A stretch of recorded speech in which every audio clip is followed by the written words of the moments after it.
Hello, this is Ron Paul with your weekly update for Monday, February 22nd. The use of the U.S. military overseas seems to have become so commonplace that the Obama administration can bomb a country with no congressional input and very little media interest at all. Such was the case on Friday when the U.S. military killed some 49 people in a bombing run near Tripoli, Libya. We had to bomb Libya, we are told, because Libya has become a hotbed of ISIS activity. The group is moving training facilities into the country and taking advantage of the chaos. Ironically, it was 5 years ago this week that the Arab Spring uprising began in Libya, an uprising that was supported by the U.S. military and led to the overthrow of the Libyan government and the murder of its leader, Gaddafi. We were told that the U.S. had to intervene to overthrow Gaddafi so that democracy and human rights could flourish, yet 5 years after the U.S.-led intervention, no one would argue that the country is better off. Instead of bringing Libya democracy, U.S. intervention brought Libya ISIS. So now the U.S. has to go back and bomb Libya some more to take care of ISIS. Will this work? No way. Logic tells you you cannot do more of what caused the problem and expect it to fix the problem. As Middle East analyst Hillary Leverett observed after Friday's U.S. attack on Libya, the problem is for each one of these targeted killings, what we have seen in the data, that at least 2 more people sign up to join.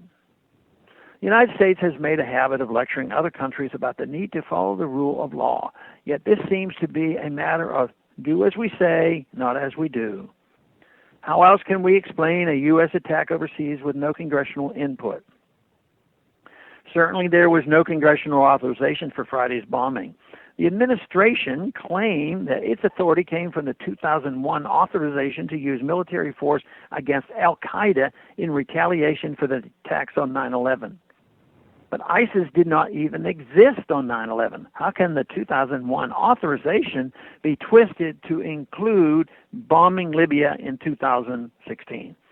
Libya has been in chaos since its 2011 liberation, but the country's interim government strongly objected to Friday's U.S. bombing, claiming they were not consulted before the U.S. attacked.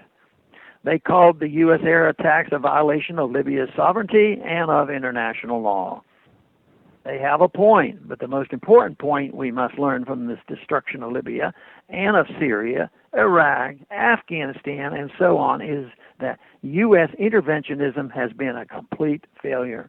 Hundreds of thousands have been killed in the last 15 years. Societies have been broken apart. Economies have been destroyed and property has been flattened. There are no success stories.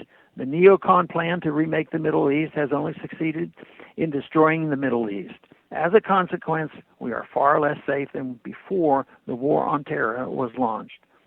ISIS and other terrorist groups have expanded their territory and have even been able to attack in Europe and in the U.S.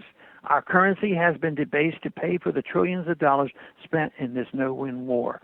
The connected elites have gotten rich while the middle class has gotten poorer.